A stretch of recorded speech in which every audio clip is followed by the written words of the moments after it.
Welcome to Missing the Point. I am your host, Michael Marcangelo, joined alongside by DK Sizzle, Dave Clark, Rayshawn Buchanan, and today we have a very, very special guest. She currently hosts Celtics pregame and postgame coverage for NBC Sports Boston. Previously, she was a correspondent for the 2018 Winter Olympic Games. She also covered the Portland Trailblazers in Pac-12 football for Comcast Sportsnet Northwest.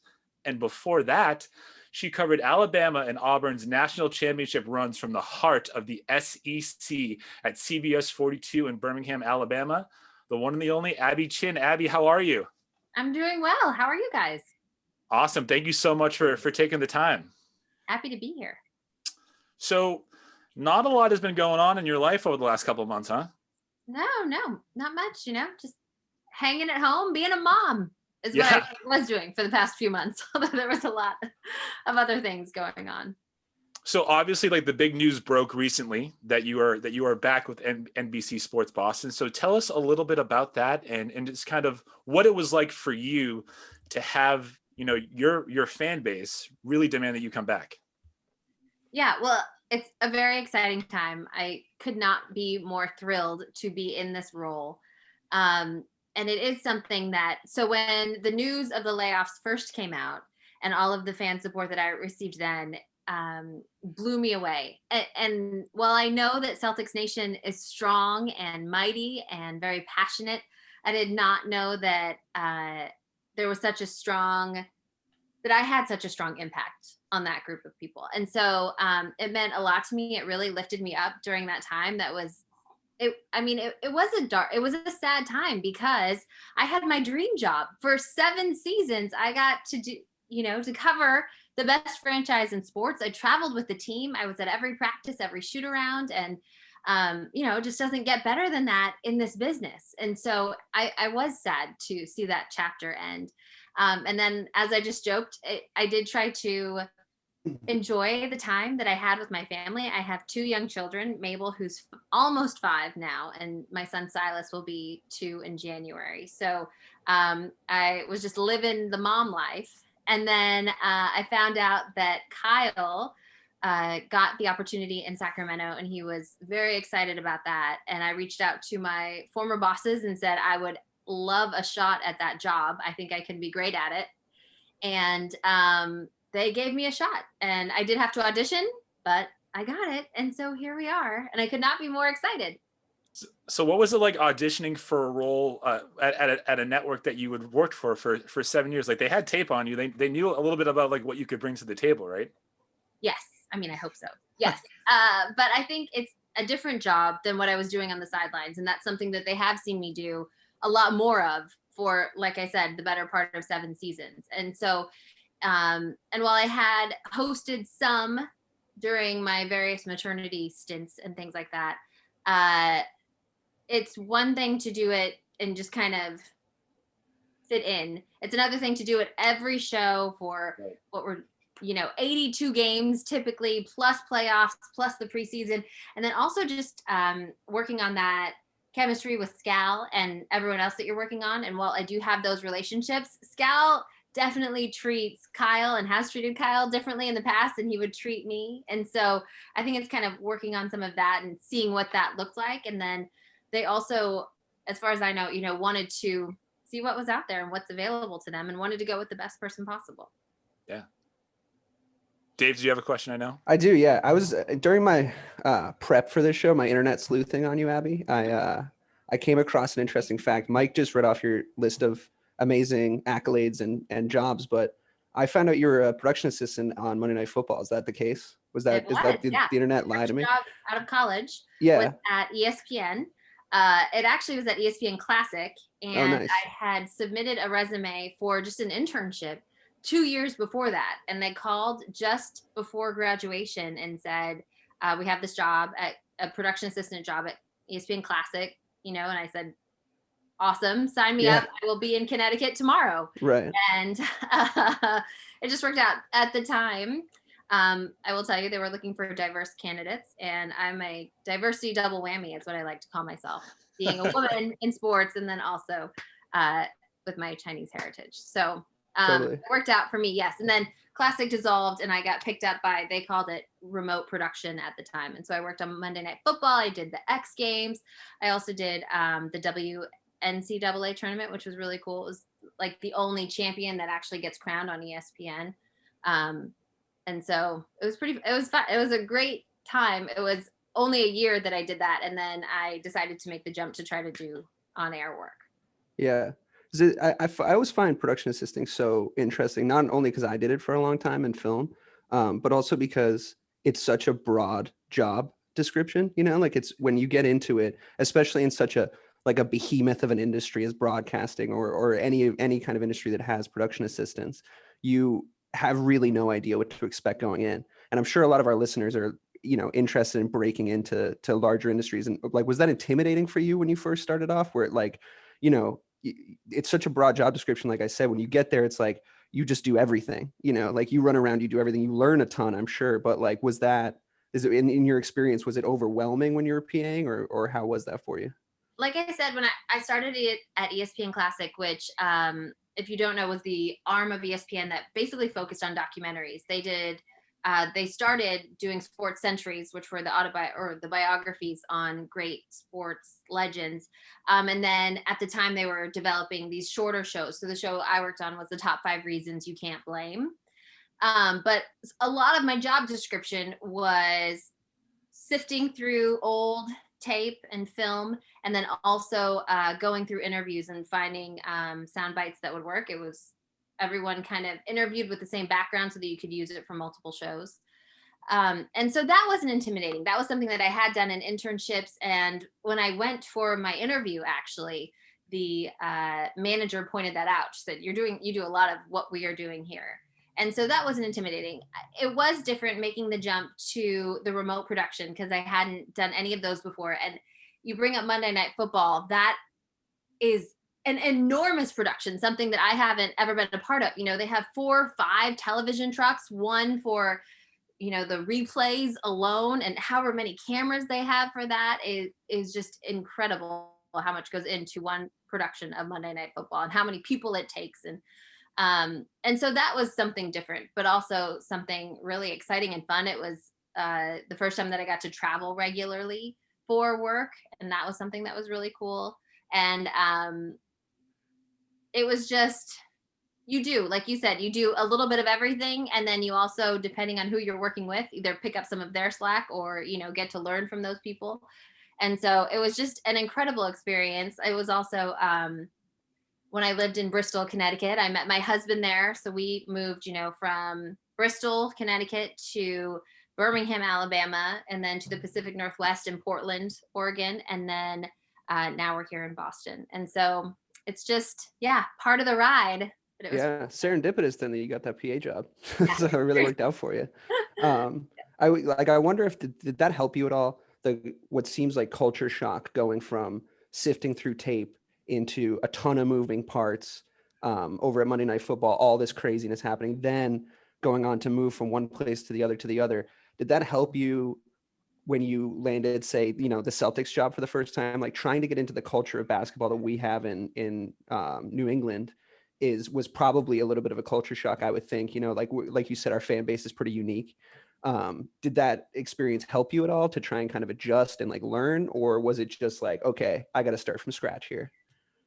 I wouldn't say I got to start from scratch, because I think every experience that you have leads up into these moments.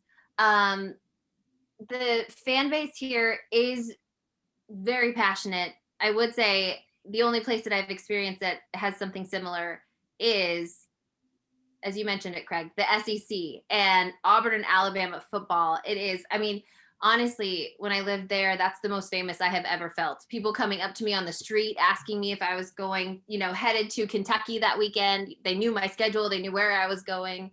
And, you know, down South, you can't, if the time to go to a grocery store, if you don't want to see anyone, is on Saturdays, because no one leaves their home. They're watching college football. And so I did get to experience that. And then coming up here, this job, so I got into the NBA when we lived in Portland, because the Blazers are the only professional franchise that the CSN at the time, or now they're NBC Sports Northwest, had the rights to. And so I started hosting college football shows, and then that evolved into the NBA, and that's how they found me here in Boston. And I had done some sidelines, and I was originally hired here to anchor and report, which is something that I was used to, that I was pretty familiar with. And then making the jump to covering the NBA was a bit of a learning curve, but I was lucky. And then in that first season with the Celtics was also Brad Stevens' first season. And it was also the first season after they traded away Paul Pierce and KG. And so they won 25 games. But I tell this story all the time. That first season, the Celtics had, I think we either had 10 or 8 preseason games. So we did, and they were terrible. They had 25 wins that season. So none of their games got picked up nationally. And so we did all 92 games, and that had never been done before. So I got a lot of reps that first season, especially in the preseason with 10 preseason games. And so by the time the season finally rolled around, we hit the ground running. It must have been so nice to come in with the new guard, though. Like, regardless of not winning a ton of games in that first season, like, it wasn't as if you were being inserted into a very like, I'm sure there was a lot that was established, but to kind of come in with a new regime and sort of get your boots on the ground with them at the same time was probably, like, I would think, a helpful experience now. For sure. I had moved to Boston, I think about 6 months before. So I was here in January for that last stretch of Doc. And that's Doc, as you guys know, is such a great interview, a great person. He's just a lot of fun to be around. And honestly, when Brad got the job, I remember I was at a happy hour, and then the notice came through my phone, and I was like, what? Brad Stevens? That is bizarre. And then 2 months later, they were like, we're thinking about making some changes. Would you want to do this? And so, yes, it did work out, that all of that. But you talk about the old guard, Mike and Tommy were still there, right, and they're the ones calling the games, and they are the best of the best. But I am lucky in that they are also 2 great people. And so they welcomed me with open arms, as did the production crew. Paul Lucy is our producer, and he does everything. I mean, I talk about Monday Night Football and all the moving parts in that. Paul Lucy does, I think, about 5 different jobs that they had in this one truck for Monday Night Football. And he is just amazing at what he does. And he's been doing it for decades. And so they were really great to me in the beginning, and very kind, holding my hands through things, and, giving me little tips and pointers there. And so they made the transition as easy as possible. So how long do you feel like it took you to like hit your stride here in Boston? I ask that because I can't honestly remember like when you weren't doing the games. That's how you just feel like you're just a fixture here. So I wonder like if there was a moment when you were like, you know what, this feels right now. I don't know. I know those first couple of seasons, and this might be too much information, but those first couple of seasons, I over prepared. I had like 10 to 15 storylines ready to go for every game, and whatever I didn't use would roll over, but I would type them out on my laptop, and then I would also write them on a note card to like see it and the whole hits. And so it was on me to sell to my producer what was coming, but I felt like I had to be prepared for any and everything possible. I can still remember a Vitor Favarani hit that I had about him being ambidextrous and like throwing a ball with something, because I had written it on like 8 different note cards, because I was like, we're definitely going to use it this game. I got to get it. I got to have it. We never used it, but and so I did that, and for at least a couple of seasons. And then I think, and maybe this is true of many women, but I had Mabel in 2015. And so going through that, the pregnancy, and then going through the maternity leave, I think that was the first time that I actually like got a moment to breathe. And after that, I had to be more efficient in what I was doing. I couldn't sit there and take all day writing tiny and note cards. And that forced me to be better, because I also had to take care of another human being. And so I think that moment is when I really felt like I can do this job. I know what I'm doing, and I know that I'm going to do it well. Yeah. You had mentioned before that that you came in here with the new guard, right? And so you've been here since that 25 win season, all the way through, a couple of Eastern Conference final runs. You've been here through IT and through the guy that I want to mention now, Kyrie Irving. who has made some headlines recently about how he feels about people like us, more in particular you, in the media, and how we will not deal with them because they're pawns. What was your experience like with Kyrie, and how do these comments like really make you feel? He clarified those comments, saying that he wasn't specifically speaking about media, but I don't know. We're going to give him the benefit of the doubt there.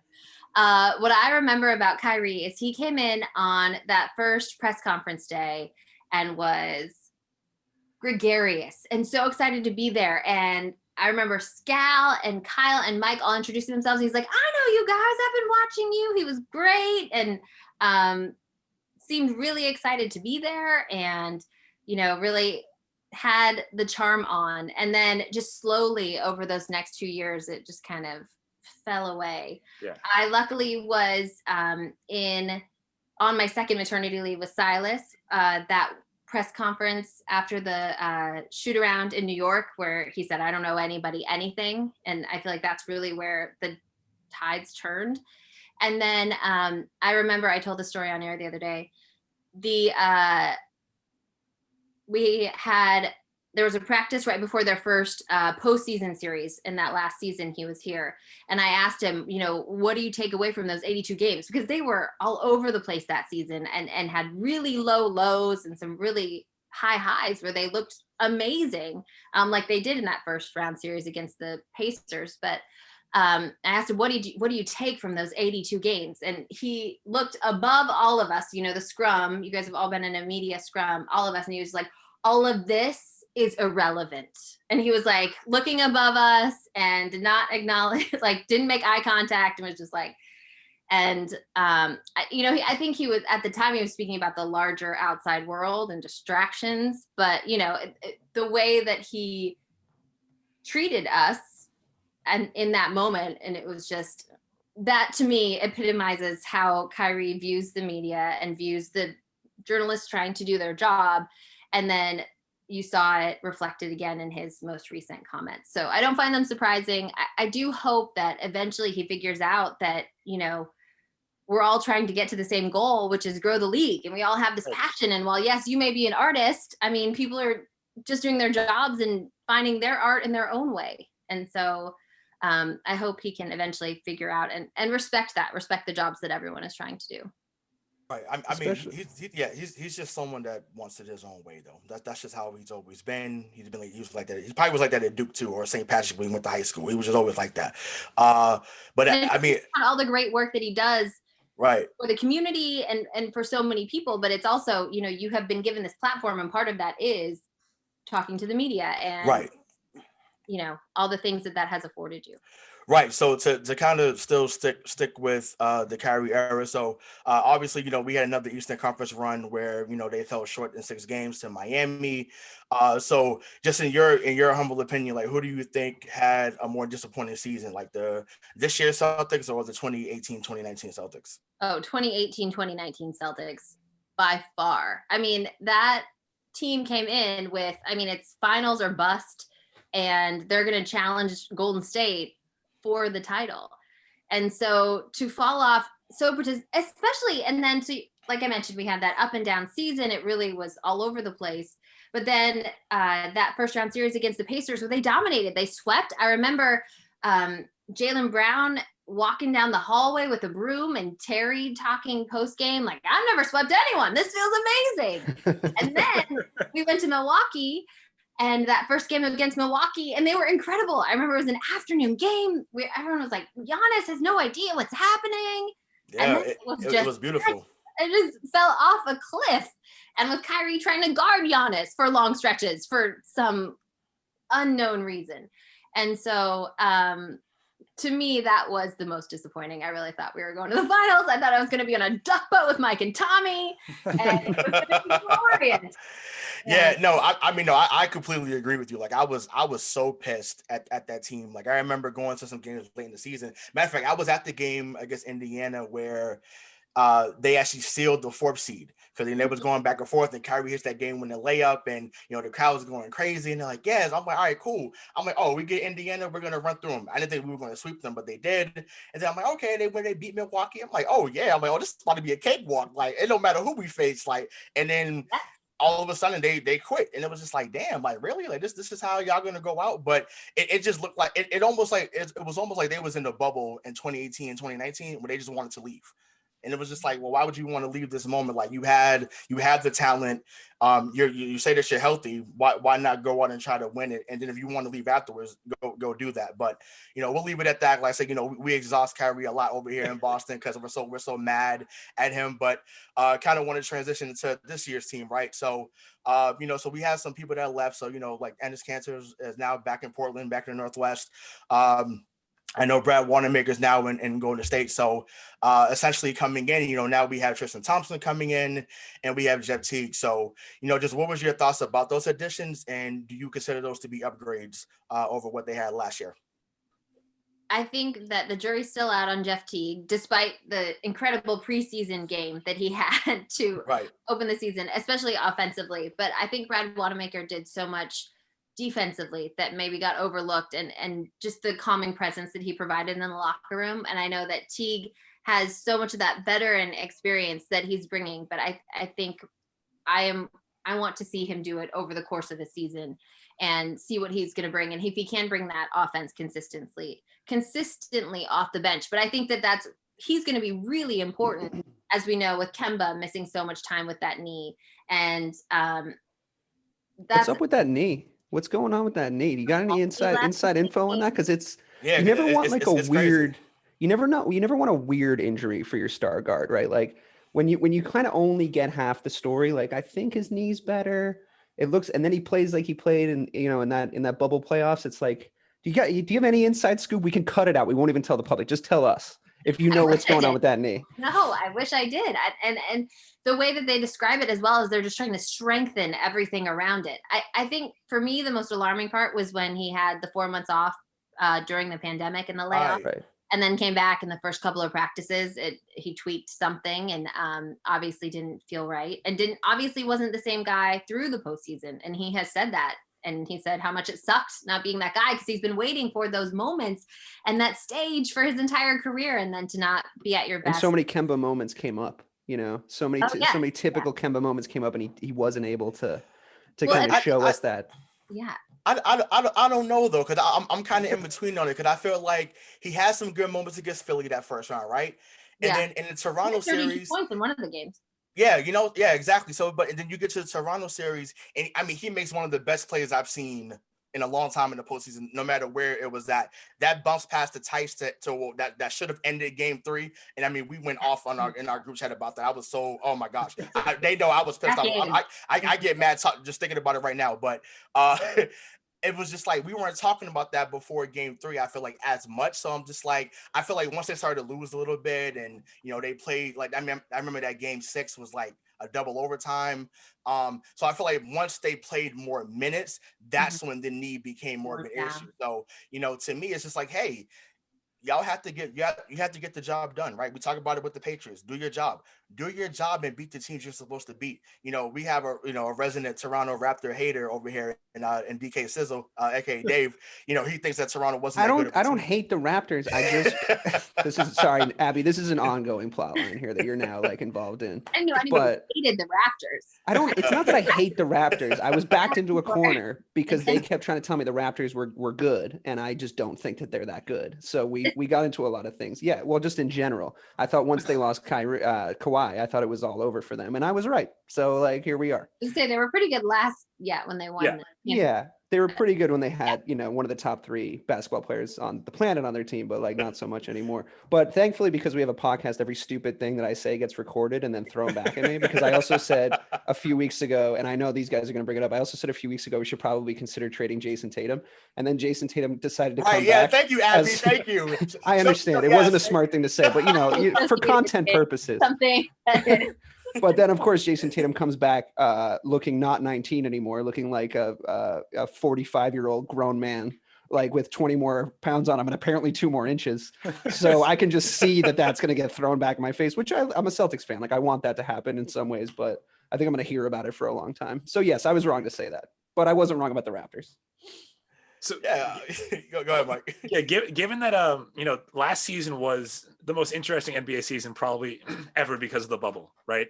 I thought that that was the one league that figured it out better than any other major sporting league. So I'd love to hear like what your experience was like, especially because you couldn't do all the things that you are normally able to do like at the Garden. So what was the bubble like? I wasn't in the bubble. I didn't get to go. I was outside, thankfully, especially because I have 2 kids. So I don't think that would have worked for me anyway. But it did. It changed everything, and we're still doing it. Where all of the media availabilities are on Zoom. But like you said, typically, yes, I travel with the team. I wasn't on every flight just because of family, but I could have been. And but then you go from the plane to a bus to the hotel and then back, and you just get little glimpses of the guys. But you also just get a feeling of being in those locker rooms.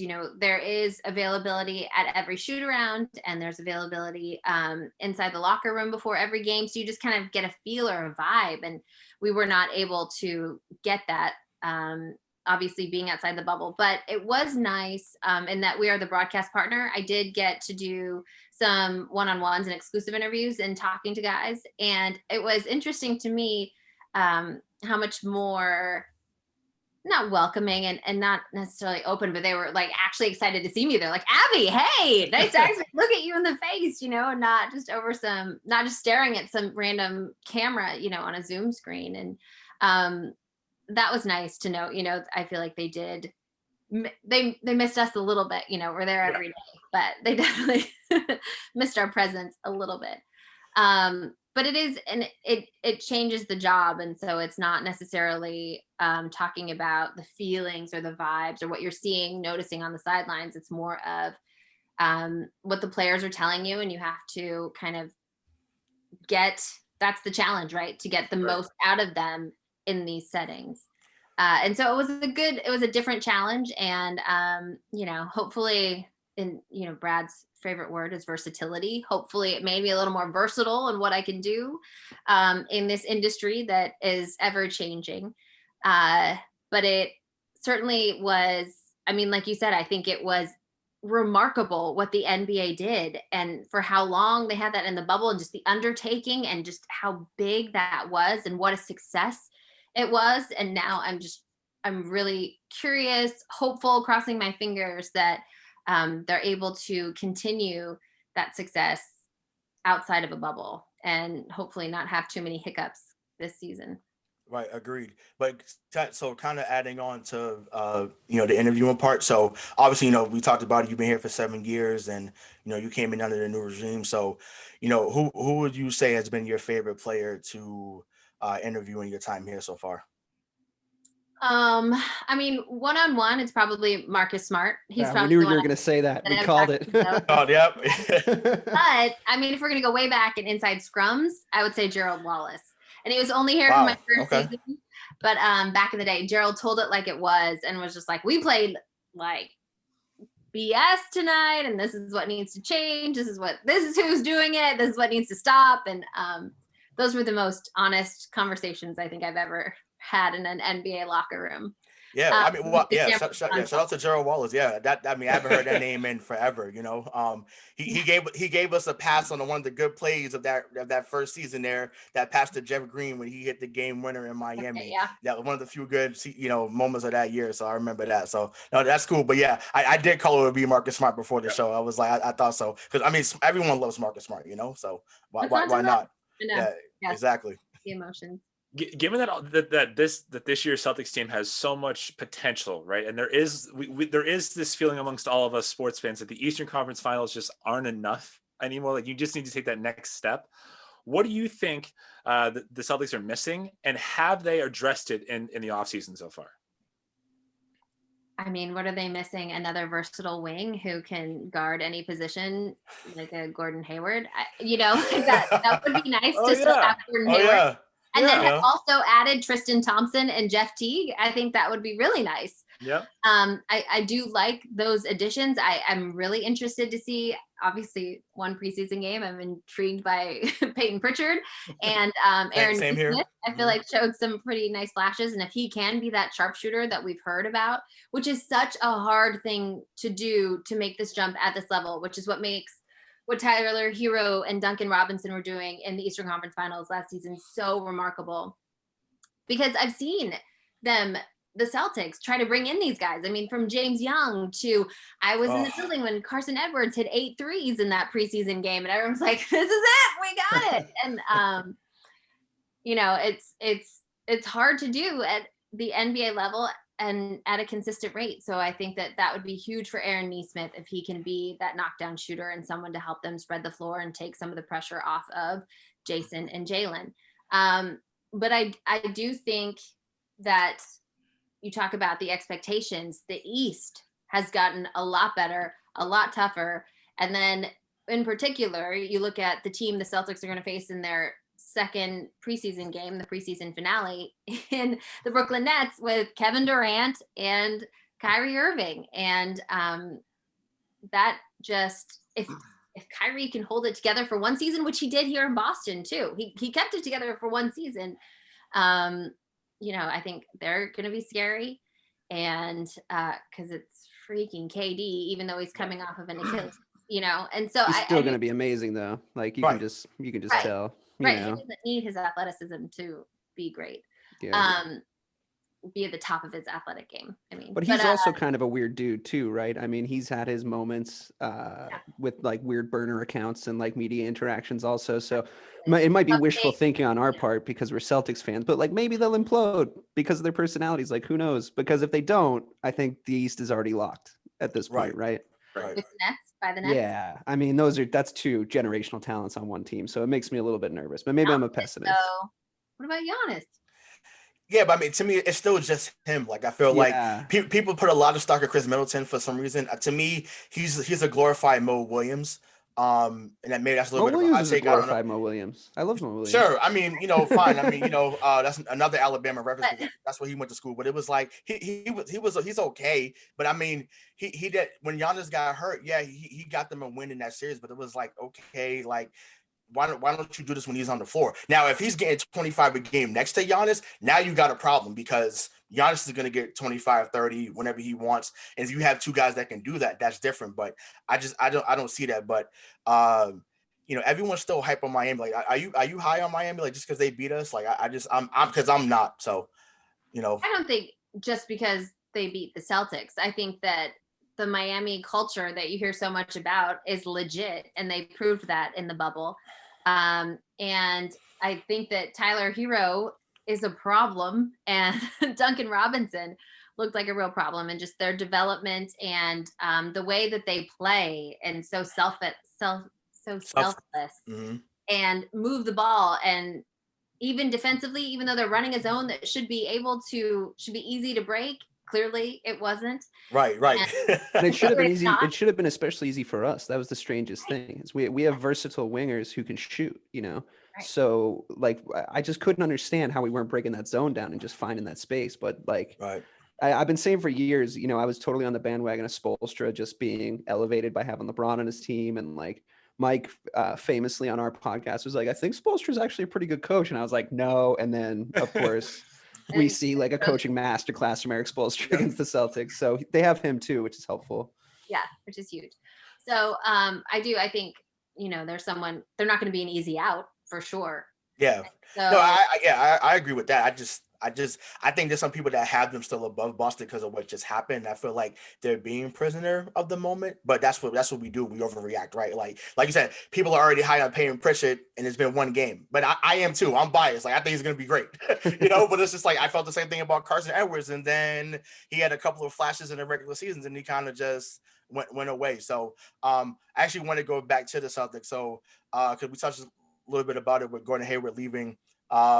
So thankfully Danny Ainge was able to get a trade exception for him because, you know, our group chat was on fire about him not getting anything for him. You know, when I was like, hey, you know, give it time, something's going to come about. And it did, thankfully. So I know they can't use the full 28.5. I think it's around like 22 million because they want to be under a certain number for the salary cap. So, you know, who were some guys would you like to see outside of Gordon Hayward coming back? Because I know he's already gone, but what are some names that come to mind that fit with that 22 million salary or under that you like to see come here to Boston? I mean, I know a lot of people talking about Harrison Barnes eventually being available. I think that Danny Ainge rightfully is in a wait and see mode. I mean, you don't know what this team looks like. Does Jeff Teague provide that scoring off the bench that they've been missing so sorely over the last couple of seasons? Does Tristan Thompson come in and take the starting job from Daniel Tice, and then you're actually pretty shored up in the front court when you can throw in a Rob Williams from time to time? And then, you are looking on the wings, which would be a Harrison Barnes, but I feel like you just don't know yet. And they're trying to figure out who they are. We want to see what kind of leaps and what kind of players Jason Tatum and Jaylen Brown are going to be when they are put in this position. And we saw it a little bit from Jason, obviously, in the bubble, but Jaylen, I think, obviously, all we've talked about is him taking on more, having the ball in his hands, being able to be the guy. And I want to see what that looks like. And I think the Celtics do too. And then you kind of work around that and see where the holes are and then what becomes available. But we have talked about that I have been with this team throughout this whole rebuilding period. And it has been too many draft nights, too many trade deadlines where we're like, something's going to happen. And because they had all these assets, they're in every single rumor. Yep. And then, nothing. Right. So, I guess it's pissed off. Right. Exactly. Comes up empty. Yeah. And not necessarily empty. I mean, obviously Jaylen and Jason worked out. Yeah. Danny made some moves with that. But, the night that Jaylen got drafted and was booed inside TD Garden because they were involved in so many different rumors and thought Jimmy Butler was coming and all of that. And so that was me. Like I listen. Oh gosh, yeah. Trade him to Chicago. Yeah. Yeah. Well, thank God that didn't happen because man, So I am just I'm skeptical that something big actually comes of that, and I want to see what this team looks like. Well, if they do, just as a personal wish list for me, I don't know how the other guys feel, but I want Aaron Gordon. Like that's what I want. I think that from an athletic standpoint, he fits what Brad wants to do. Now defensively, I think he's more of a liability. But if you could get either Gordon or even Vucevic, because like Orlando, they're not in purgatory, but it's like they're close. So it's like you've been the 7th to 8th seed the last 2 or 3 years. You're not winning with your current core. So maybe you move off. But when you are in Orlando, it's hard to trade away your biggest star. And what do you get back for that? Yeah, I mean that's true. I mean, I saw some wild rumor about Kemba Walker going to Orlando for Vucevic and I think like Terrence Ross, and I'm just like, I don't know why Orlando would do that. I think as a Boston fan, I think you would maybe entertain that since they were looking to trade Kemba all off season, which is wild to me. But that's unless they know something we don't about that knee though. Yeah, no, I mean that's true with IT's hip. Like they're like I know, but there's no Kyrie coming back though. There's no Kyrie coming back. And I don't think Kemba's knee has changed much from when they decided to pay him coming out of that's true Charlotte. And that is something that Rick Bonnell, who's the beat writer for the Charlotte Hornets, reported, after speaking with Mitch Kupchak, the Kemba's knee did play a part into why they weren't willing to sign him to that Supermax. And so because he was coming off his first All-Star year, right? You gotta trust. Yeah, you gotta trust your doctors. The Celtics trust. Yeah, but I'm not. I mean, I've heard of Rick Bonnell. I know because he did a lot of Celtics shows last year when Kemba came up because he spoke about Kemba's character and so I know he's a good reporter, but it's not on him. I'm not buying anything coming from MJ. If he said it about Kemba Walker and wasn't going to give him the super max, which would have been like 220 mil, but you want to give Gordon Hayward 120 and he's been injury prone and he just got hurt again. Yeah. Like come on, like, I'm not buying nothing from MJ. Injury prone is a little extreme. His ankle exploded on like game one. Like that's and then last year he got hurt in San Antonio when they were smacking San Antonio around. It's tough to come back from an injury like that, though. I mean, I feel like we did talk about. I don't want to get into this with you again. Yeah, we're going to go down this road. It is what it is. But go ahead, Mike. I would like to know. No, not over there. Okay, sorry. He's no longer on the team. But like aside from that horrific injury, why do you think, Abby? Why did Gordon Hayward not work out here? I don't think you can say aside from that horrific injury. I think that horrific injury on the first game that he was wearing green in a season that was supposed to be, headed to the finals. Who knows with he and Kyrie running mates? I don't think you can discount that. And as you guys were just saying, clearly it took him a while to come back from that. And I think it took him even longer mentally to come back from that. And then who knows, when you're an elite athlete like that, I don't know what that's like. Me neither. How you're overcompensating, doing things differently than you used to. The muscle memory has changed a little bit. And so I don't know if that, opens you up to other injuries. He always looked a little nervous underneath the basket, I think, which is understandable. I don't know, It's like always, but he definitely was. He was never the player here that he was in Utah, and how aggressive he was in getting to the basket, getting to the foul line, and demanding that level of aggression. And so I agree with you on that. That's why I say I don't think you can take away that catastrophic injury. And then you throw in all the drama, so then Kyrie's there for the next season. And is Kyrie really bought in? I don't think so. So I just, came back from this horrific injury, didn't know if I would play again. And now you don't even want to play. Like, what am I supposed to do? And so I think it's all connected. And I do think that ultimately I wouldn't blame him if he was just looking for a change of scenery. And then also seeing the writing on the wall. He wants to be the guy. He was that guy in Utah. He left that because he thought that's what he was going to get here. And now it's Jalen and Jason's team. I should say Jason and Jalen's team. But and so, and I don't blame him for getting the bag either. So. oh no! I mean, listen, Yeah. 120, baby. I'm walking too. I'm out of there. I'm going. But I'd like to say, it's just me. I'm not trusting MJ. Like, don't tell me you didn't want to pick Kemba, but you want to go back and pay Gordon Hayward, who had injuries as well. So let's not. You see what you're missing with crazy. that having a star and not, Right. a big Exactly. name in the league. Yep. Right. Yeah. So true. I think for him, he was a guy that I wanted to work because he really wanted it to work too. I mean, he got injured this year. He had to leave the bubble, and then he chose to miss the birth of his most recent child to play. That's the guy that you want on your team and in your locker room. So for me to see that he's gone, I was really, really sad to see it. And you also just answered my next question, but I'm still going to ask it. So I apologize. It's Jalen or it's Jason. Whose team is this and why? So talent ceiling wise, it's Jason's.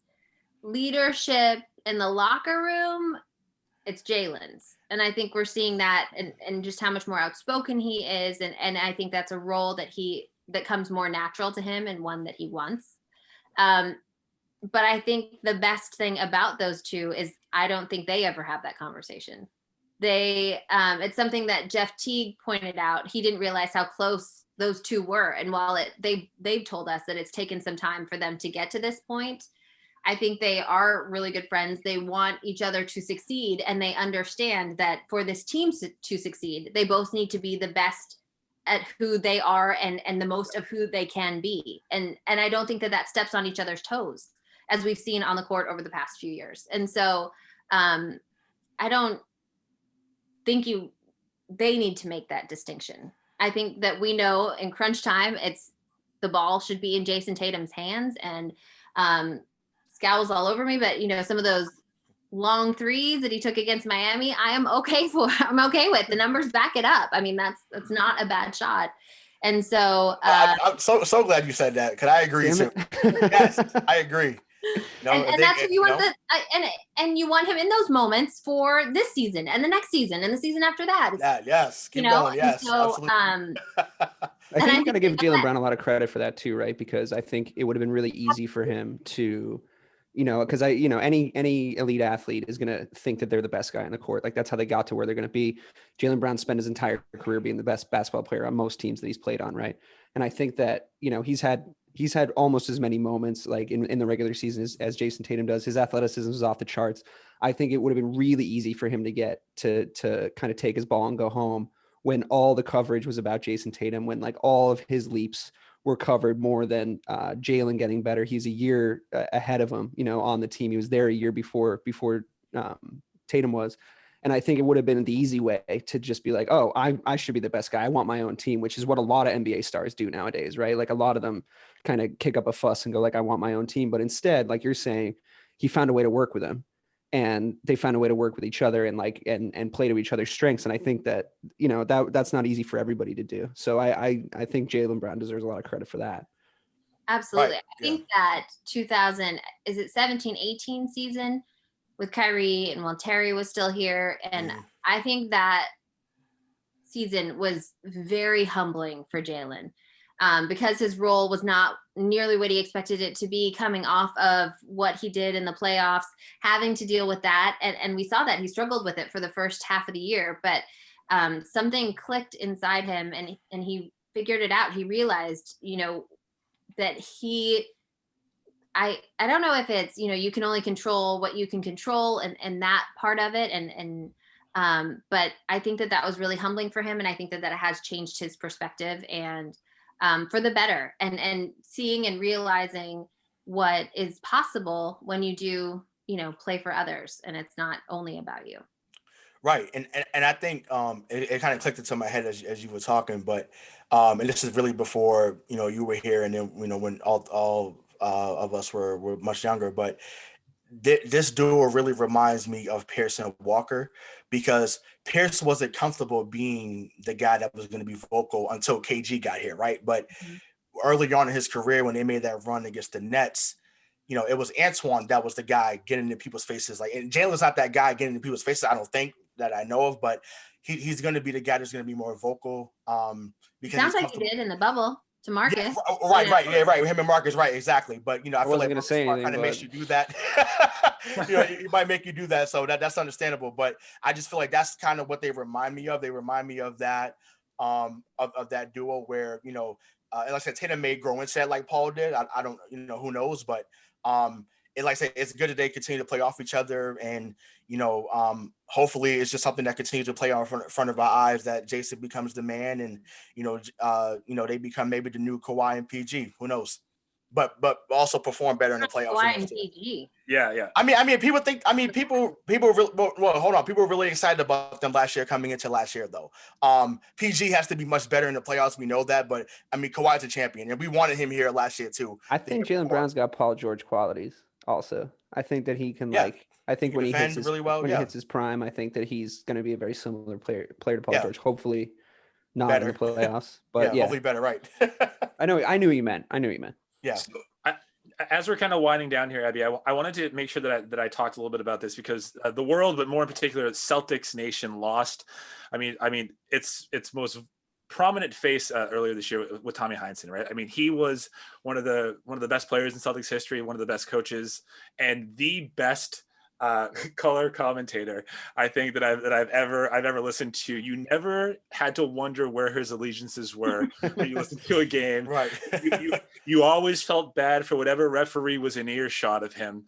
So I'd love if you could just, you know, obviously talk a little bit about your experiences with him. I know that there's a memory that you did mention in The Athletic, but I didn't know if you had any others. But also, like, how big of a force was he at the Garden day in and day out? He is massive. Tommy is bigger than life, and you're right. This season is completely different without him, and that was apparent in the first preseason game. When I came in 7 years ago, I did not comprehend the legend of Tommy Heinsohn and who he was.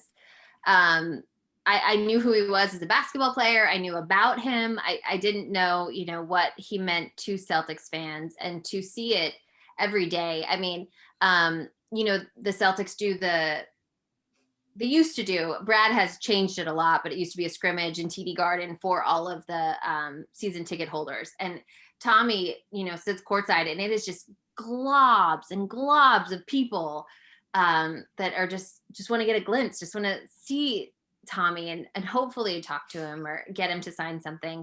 And then I also got to go to the Silver Circle Awards, which is a broadcasting award where Mike and Tommy were honored.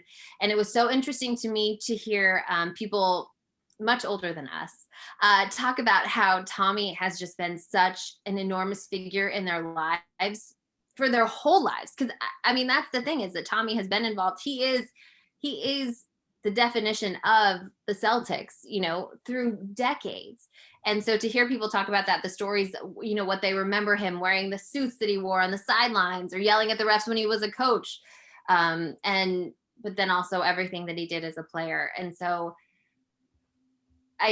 coming to learn that and understand that, I'm glad I didn't know it coming in, because I think I would have been much more intimidated, and I'm not sure I would have been able to talk to him and just go up to him as everyone has talked about, in the lunchroom or the media room at TD Garden, and be like, "Hey, Tommy, how are you?"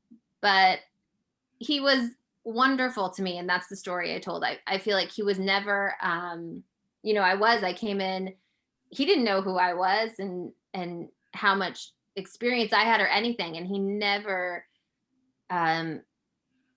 made me feel like I didn't know. He never made me feel like I wasn't a part of the team. And that was wonderful to me. And it was huge. It was huge for, you know, you say you don't remember games when I wasn't on him. I think it's the fact that Mike and Tommy respected me and welcomed me in and talked to me like I was a part of the team. It made a huge difference. And if they didn't see that in me, I don't think I'd still be here. And the story I did tell to Steve Buckley of The Athletic was during my first maternity leave, and I was super pregnant. And I was going into the studio because I just could not walk on the sidelines anymore. And I went into the lunchroom and I said, "Tommy, you're stuck with me for the next couple of weeks." And he said, "Don't worry about it, darling. We will make beautiful television," or something along those lines. And he was just so coming. He's like, and it just made you realize, you know, what a great teammate he was. I knew he was there for me. He was going to help me through that. And he's just fun. He's a happy guy. My biggest regret is that I didn't get to go on the road with Tommy, because the stories that he tells and the stories that everyone tells about him just at dinners and are epic. And I think it just would have been so much fun. And what blows my mind is that Tommy, for just how incredible he was as a player, that he had to have a summer job. You know, there's stories that he came back, he had been loading either loading up trucks or loading up boats in a dock, and he came back stronger, and he was clanking off the backboard. Yep. And Red was like, "Stop working out, no more lifting weights for Tommy." And like, you know, he quit playing to sell insurance because he was making more money doing that, and he had a family to support. And then they roped him back in to coach. So yep.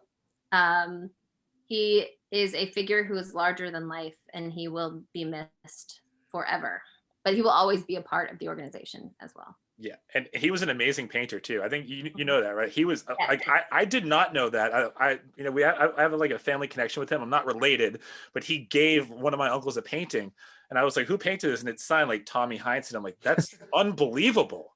Like most people like ask for a jersey signed by him. We have a watercolor painting, which is just, it's amazing. He was a great human, great coach. And just, you notice that he's not there. And that's something that to be said about him in sports, in today's media, where everything is so fast paced. You stop and you notice that Tommy Heinsohn is no longer calling the games or on the games. So I know that we do have to wrap up. One last question, actually 2 last questions. I lied. What are your expectations for the Celtics this year? Where are they going to finish? I mean, this is Boston. The expectation is banner number 18. Love that. I do think I will be disappointed if they don't make it back to the Eastern Conference Finals. I mean, just because I want to see Jason and Jalen get that much better that they then can, you know, carry this team. Do you think that's in their head at this point, going to the Eastern Conference Finals this many times and not being able to get over that hump? No, I don't think. No, thank God. It's in mine. Right. Just for me, as covering this team and being around them, every series is its own entity. And so, no, to me, it's not like, we have this wall. I think that there's, you know, it's with all the free agents. It's circumstantial, and every circumstance has been different. So obviously, sorry. Obviously, you know, we can find you in pre and post on NBC Sports Boston. But for all the listeners out there, where can they find you on social media if they want to learn a little bit more about you? At TV Abby. I'm on Instagram, Twitter. That's really it. I did Snap for a while, but that's Oh, you have 2 children, you know. I think 2 social media accounts is plenty. Yeah, Go still on priorities. Snapchat. working on it. Yeah. And Kyle used to go live, I think on Instagram, like before Yeah, on Twitter the too. show. Was it on Twitter or was it on Yeah, Instagram? I should check. it might have been both, but yeah. Yeah, either one. So I'm gonna try and keep that alive a little bit so you guys can catch a real glimpse of Scal, what he's really like. I don't know if people want to see that, but no. Scal and Forsberg will be on the show, and Chris Mannix will be doing some. Big perk. And Perk, of course, Perk. I love Perk so much. We did those things during the pandemic.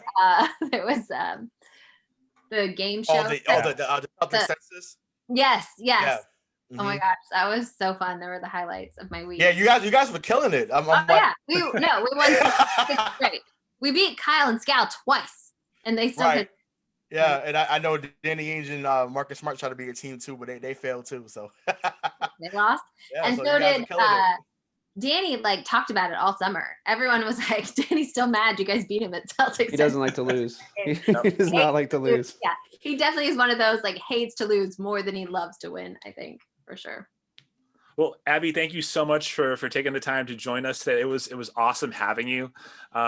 We were just so lucky to be able to talk to you, and obviously we're so happy to have you back at NBC Sports Boston to be able to watch you for pre and post. So for DK Sizzle, Dave Clark, Rayshawn Buchanan, the best producer, Craig D'Alessandro, I am Michael Marcangelo signing off for Missing the Point. Thank you so much.